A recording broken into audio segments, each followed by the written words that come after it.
Alright, Shalom. Let me give all praises, honor, and glory to Yahweh, Bahashem Yahushai, Bahashem Rakakwadash. Double honors to the apostles and bishops and elders of Great Millstone who teach and rule well. And salutations to the Akim out there laboring of the hopeful elect, doing this work in truth and sincerity. And I want to land back on the Apostle Gabar video. He basically put out a video concerning the camp that they had this past Saturday. And you had an individual that came up to the camp, and he basically hit the nail on the head. This individual had a very contentious spirit on him. To tell you the truth, his spirit was very vexating. It was vexing because just his voice, and if I was a betting man, you couldn't see the guy on screen. He was out of the view of the camera, but this basically, the background on an individual like him is somebody that basically, has like a lot of the street smarts, of this world, pretty much, very street smart, and he goes with every wind of doctrine and takes bits and pieces of it, and he basically leans on his own understanding with that information, pretty much, you could tell the man had a lot of experiences in life, I would say pretty much bad experiences. He had witnessed been a witness of a lot of things, and like I said, I'm pretty much talking about the wisdom of this world, and pretty much in a street smart sense, and he basically is walking to his own drum, the beat of his own drum, so to speak, which a lot of Jakes do to this day, and that's really just Israel at the end of the day, man. Just rebellious and stiff neck, as can be, man. And his spirit and his his general mental makeup, man, is how our people are, man. Okay, it's really a mental disease, man. When you take the wisdom of this world and Esau, and with his BS doctrine and all his wind of doctrine, man, that he has out here in the earth, man, he has done a number, on our people, man. And another killing antidote to add to it is basically the disease of Stockholm syndrome, man. And that's Israel on the whole, man. But like I said, this individual, he was up at the camp pretty much, the whole camp pretty much, man. He was up there for maybe, I would say, maybe at least 2 hours or so, But let me just pull the scripture real quick, man, because he basically carried the whole camp, man. But it's just shows you an example, man. But this is Sirach chapter 8 verse 3. Strive not with a man that is full of tongue, and heap not wood upon his coals. And basically, the apostles are pretty much stop doing, seasoned veterans. They are basically, they're the top teachers on the planet, man. So they were able to deal with him in a certain fashion, man. This man was full of tongue, and if it was any, I would say if it was any camp outside Great Millstone, or maybe pretty much a camp that may be a little bit young in the spirit, man, this whole scenario with this individual could have turned to blows, pretty much, man. And this is why, man, when you have people like this come up, you pretty much got to stick to the scriptures, man. But being that the apostles are seasoned veterans, man, there was a lot of just dialogue that was going back and forth. But at the end of the day, it was really idle dialogue, you know, at the end of the day, you know, because why? It's because, you know, they was just dealing on a low frequency level as of this individual, man, you know, which was all mumble jumble that what he was talking about anyway, man, you know, you see. But basically, you know, when you strive when a man is full of tongue, man, you basically are basically heaping wood into a fire, man, you know. And you know, if you're dealing with any other camp, man, like, you know, we say like Sakari, so to speak, man, you know, this situation could pretty much gotten carnal, you know what I mean, you know. But you know, like, it just shows you how the spirit of Yahweh Ba'ashem Abishai was working with the apostles, man, at all times, man. You see, you know, because they was able to just deal with them, but it was just really showing you of edification of really of the rebellious heart and spirit, man, you know, that our people are in, man. He's basically a class A example, man, you know, you see. But yeah, pretty much, man, you know, you know, this guy, man, he's just, you know, just vexating spirit, man, and just very contentious, man, you know. All right, but let me get another scripture real quick. Let's go with let's see. Let's start with Proverbs chapter 22, verse 10. Cast out the scorner, and contention shall go out. Yea, strife and reproach shall cease. You know, and this man was full of reproach and strife, man, you know. And, you know, again, you know, this voice was basically just contending with every single point that the apostles were trying to make, you know. This guy, you know, he just has it all, you know, in his own mind, you know, he has it all figured out pretty much, you know. He feels like, you know, he's seen enough in this world to sum up, you know, the information that he has and just go along with that, you know. And just the fact is that, you know, he knows that pretty much an evil suspicion has overthrown his judgment, you see, because he knows that there's the seed out there, you know. But, you know, he doesn't know which way it comes. So when the truth actually comes to him, man, he looks at that as another, you know, trail of deceit, man. You see, you know, Christianity, man, is basically a you know, mental health issue, man. You know, because, you know, our people, man, you know, whatever, you know, pretty much, you know, dealing with that Christian religion, you know, dealing with religion in general, you know, they basically have a mental something that wasn't good that came out of it, man. You know, especially when they don't really hold on to those type of Christian traditions, though, you know, but they were brought up in it, you know. So, you know, it would be to where it has like a negative connotation to it, you know, when they hear something coming out of the scriptures, pretty much, you know, where it could be where, you know, you have our people that are basically walking around or damn near atheists, man, you know.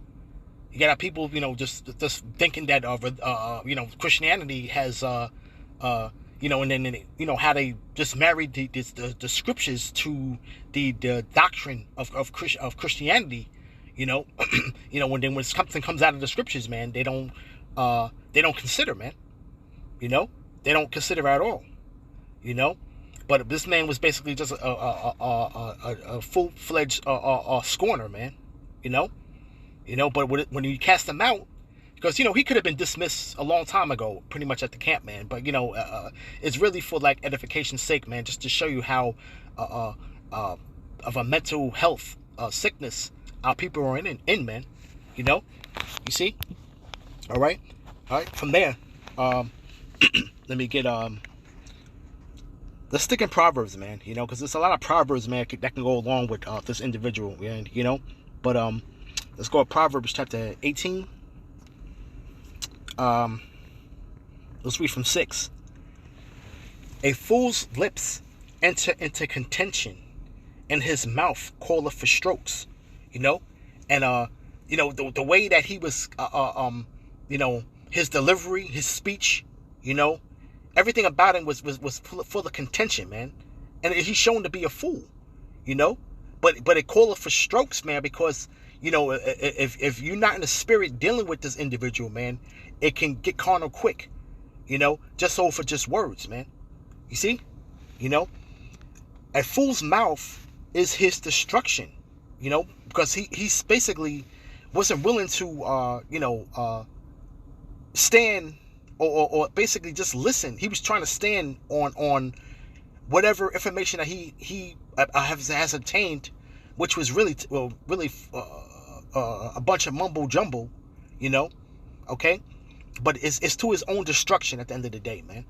Okay, you know, the Lord leads these people, you know, pretty much into their own devices at the end of the day, man.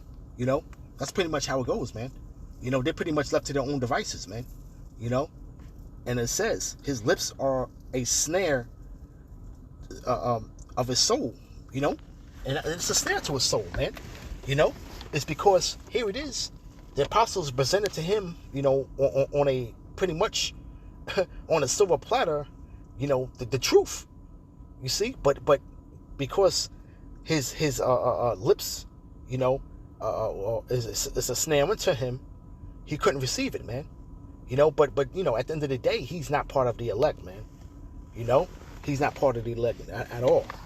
You know, you see, the words of a talebearer are as wounds, and they go down into the innermost parts of the belly. You know, and you know, you know, basically what was coming out of his mouth was just lies. You know, but he was contending with every single thing that the apostles was bringing out, man. You know, even a few times, man, the apostle had to, pretty much correct himself and basically like kind of like what he was saying to him, because you seen how the guy was basically easily offended, you know, and guys like this are just, you know, just emotional, man. At the end of the day, when you really look into it, man, they're just emotional, man, you know, and like I said, with that very contentious spirit, man, you know, it can get bad, very ugly, man. If somebody is not dealing in spirit, you know, in any of these other camps, man, you know, outside Great Millstone was dealing with this guy, you know, it'd have been ugly, man. It just would have been ugly, you know, and then that's just how Israel is, man. You know, that's just how Israel is. You see, you know. But from there, let's go to Proverbs. Let's take in Proverbs, man. I'm gonna grab something else out of there. Proverbs, let's see, 13, verse 10. Only by pride cometh contention, but with the well-advised is wisdom. You know, and basically this man had pride.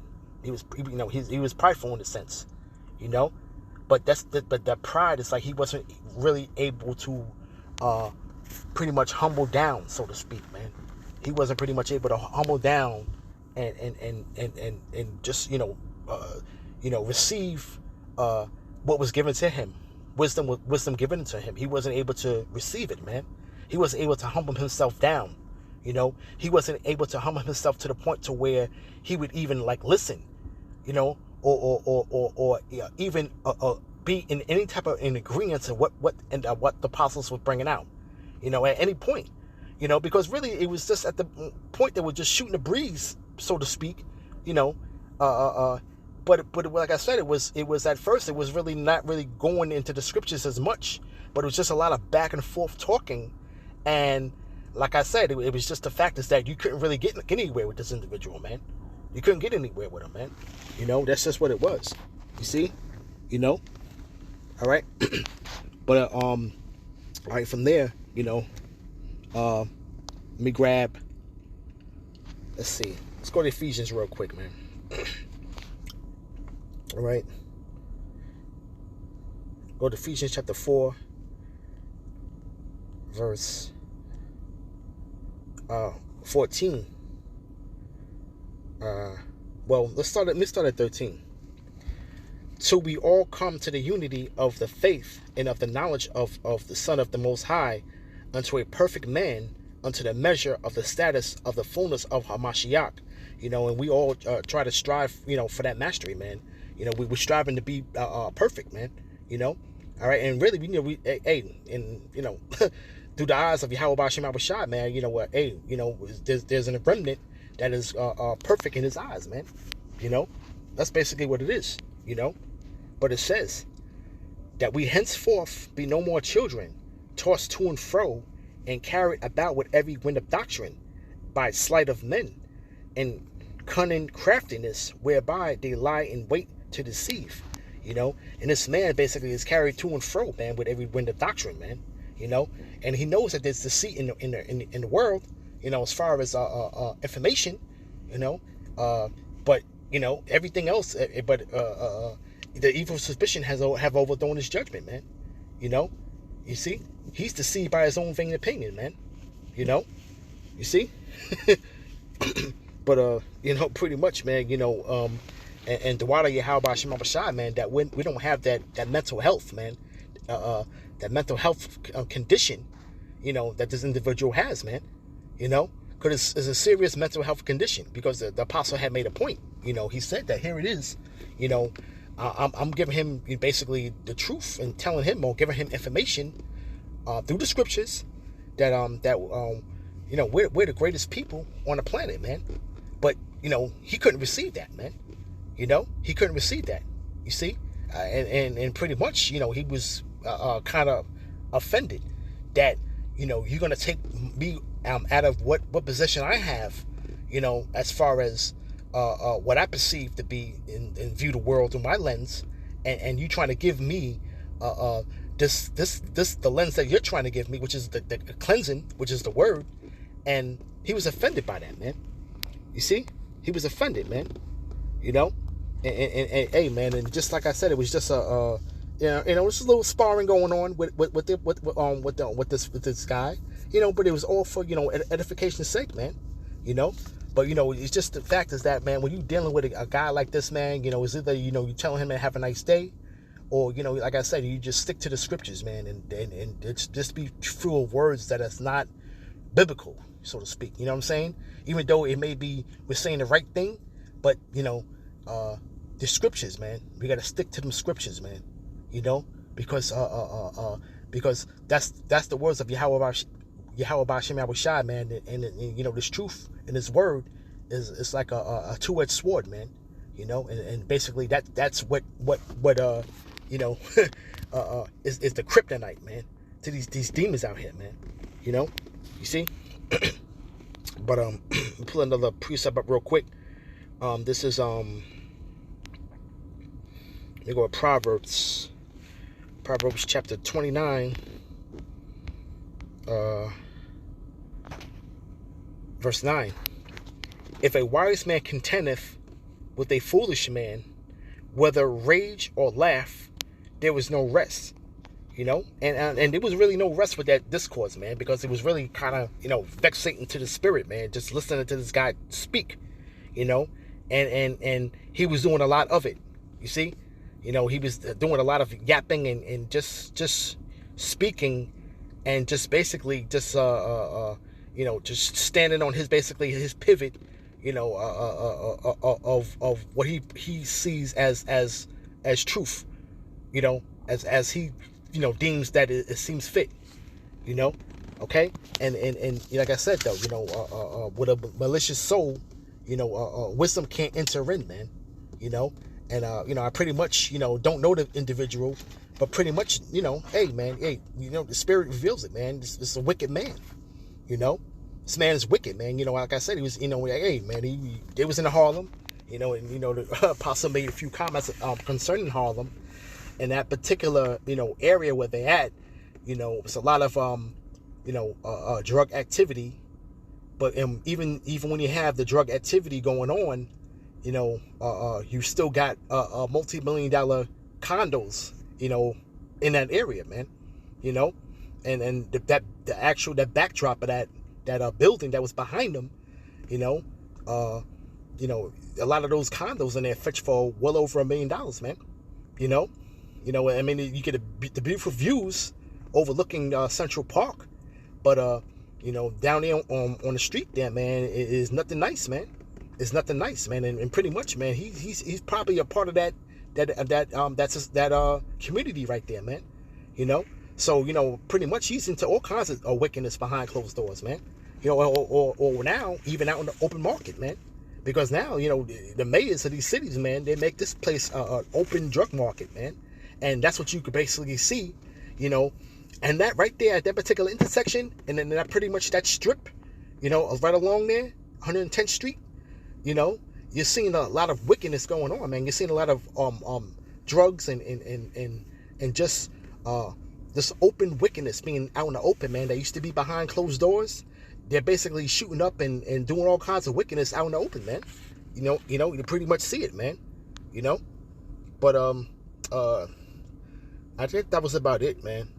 And through the spirit of Yahweh Hashem Shai, just watching that video, and I had wanted to do this video a few days prior, that's basically the day that I actually watched it, which was, I think, that same day that they pretty much recorded it, But like I said, through the spirit, I listened to Apostle Gabar's video, and he made some points and comments concerning that day, and I'm just laying back on the apostle on it, and it just really just peeping his just contentious spirit, man, and that's really all Israel at the end of the day, man, But it was all for edification's sake, man, that they even was dealing with this guy, man, through the spirit, man, because they could have been told him to have a nice day. The guy didn't really want to leave, though. You know what I'm saying? He just stand on his principles and was just contending with this truth. He was just trying to contend with it, man. But at the end of the day, man, he's just relegated to a fool and a scoff and scorner, man. That's all he was at the end of the day, man. All right, so with that, I want to give all praises, honor, and glory to Yahweh Ba'Shem Yahushai, Bahashem Rakakwadash. Double honors to the apostles, bishops, and elders of Great Millstone who teach and rule well. And salutations to the Akim out there laboring, of the hopeful elect, doing this work in truth and sincerity. Shalom Akim.